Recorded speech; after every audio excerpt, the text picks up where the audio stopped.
আর বন্ধ হতে চলেছে হরমুজ প্রণালী। গতকাল ইরানের পররাষ্ট্রমন্ত্রী আব্বাস আরাকচি বলেছিলেন যে হরমুজ প্রণালী খুলে দেওয়ার ঘোষণা করা হলো, অর্থাৎ হরমুজ প্রণালী খুলে দেওয়া হলো। সঙ্গে সঙ্গেই তেলের দাম 11% কমে গিয়েছিল। কিন্তু এরপরেই আমেরিকার প্রেসিডেন্ট ডোনাল্ড ট্রাম্প বলেন যে ইরান হরমুজ প্রণালী খুলে দিলেও আমেরিকার অবরোধ থাকবে।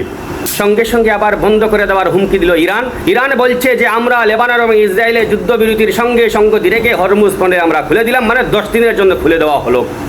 এবার আমেরিকার প্রেসিডেন্টের এই মুখবাজির কারণে, থুথাবাজির কারণে ফের বন্ধ হতে চলেছে। তারা বলছে যে এরকম তো হতে পারে না, আমরা খুলে দিলাম, ওদিকে আমেরিকার অবরোধ চললো, এটা তো হতে পারে না, একসঙ্গে দুটো জিনিস হতে পারে না, পরস্পর বিরোধী মতামত এটা। তাই তারা বলছে যে ওদিকে যদি অবরোধ চলে আমেরিকার, তাহলে কিন্তু আমরাও হরমুজ প্রণালী আবার বন্ধ করে দেব। কিন্তু পররাষ্ট্রমন্ত্রী আব্বাস আরাকচি, ইরানের পররাষ্ট্রমন্ত্রী আব্বাস আরাকচি যে হরমুজ খুলে দেওয়ার ঘোষণা দিয়েছিলেন, তার মধ্যে কোনো শর্ত জুড়ে দেওয়া হয়নি। এরপর থেকেই কিন্তু একটা সম্ভাবনা তৈরি হয়েছিল যে নিশ্চয়ই কোনো শর্ত এখানে রয়েছে। এবার সেই শর্তগুলো সামনে আসছে। কী শর্ত? যে হরমুজ প্রণালী ইরান খুলে দেওয়ার ঘোষণা দিলেও ওই রুট দিয়ে যে জাহাজগুলো চলাচল করবে, বাণিজ্যিক জাহাজগুলো চলাচল করবে, প্রত্যেকটা জাহাজকে কিন্তু ইরানের পরামর্শ মেনে যেতে হবে, ইরানের পরামর্শ নিতে হবে। আবার যে জাহাজগুলো, তবে যুদ্ধ জাহাজগুলো যেতে পারবে না।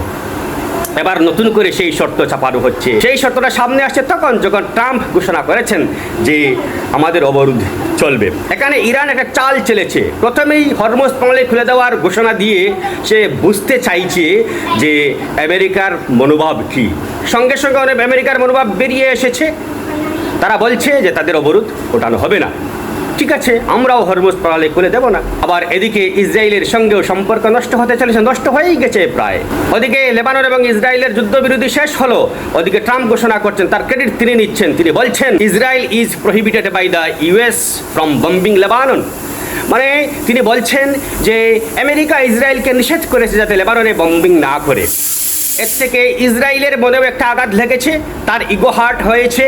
এবার সম্পর্ক নষ্ট হতে চলেছে, যেহেতু আমরা আগেই দেখেছি যে ছোটো ছোটো কারণে ইসরায়েলের সঙ্গে আমেরিকার একটা মতানৈক্য বা একটা মনোমালিন্য লেগে রয়েছে।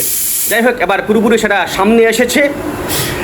এখানে আরেকটি পয়েন্ট রয়েছে যে ইরান হরমুজ প্রণালী খুলে দেওয়ার ঘোষণা করলেও সে কিন্তু বলেছে যে ওদিক দিয়ে যত জাহাজ যাবে, বাণিজ্য যাবে, আমরা তার থেকে টাকা নেব, সহযোগিতা করতে হবে তাদের, মানে আমাদের অনুমতি নিতে হবে, তার মানে আমাদের টাকা দিতে হবে। আর এখানেই ফেসে গেছে আমেরিকা। কেননা অন্যান্য জাহাজ যেমন কাতার, সৌদি আরব থেকে যে জাহাজগুলো আসবে, হরমুজ প্রণালী হয়ে যাবে, ইরানের বন্দর থেকে হয়তো ওই জাহাজগুলো কিছু কিনবে না, কিন্তু ওই জাহাজগুলিকে অনুমতি নিতে হবে ইরানের, টাকা দিবে ইরানকে তারা।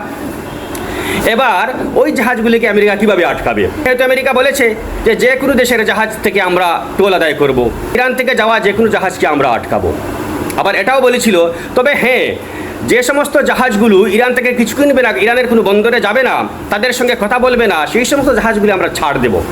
এবার কাতার থেকে, সৌদি আরব থেকে যে জাহাজগুলো যাবে, হয়তো ইরানের বন্দর থেকে তারা কিছু কিনলো না বা ইরানের সঙ্গে সহযোগিতা করলো না, সেই জাহাজগুলিকে তো অবরোধের মুখে পড়তে হবে আমেরিকার। এবার ওই জাহাজগুলিকে ছাড়ার জন্য আমেরিকাকে মানতে হবে যে না, ওই জাহাজগুলো তো ইরান থেকে কোনো কিছু নেয়নি, কিংবা ইরান তাদের কাছ থেকে কোনো টাকা আদায় করেনি, এটা মানতে হবে তাদের ছেড়ে দেওয়ার জন্য। আর যদি তাদের আটকায়, তাহলে তো তাদের বন্ধু রাষ্ট্র থেকে আটকালো আমেরিকা। এবার ফেসে গেছে, পুরোপুরি ফেসে গেছে আমেরিকা। দ্বিতীয়ত, আমেরিকা কোনটা সবাই পড়ে গেছে অনেক আগে আমরা বলেছি।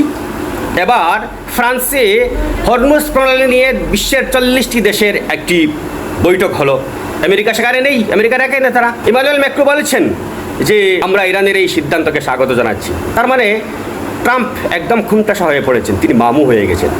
ধন্যবাদ। দেখা যাক, সোমবার বৈঠক রয়েছে পাকিস্তানে, রাওয়ালপিন্ডিতে সম্ভবত বৈঠক অনুষ্ঠিত হবে। দেখা যাক সেখান থেকে কী সুরাহা সূত্র বের হয়। ধন্যবাদ।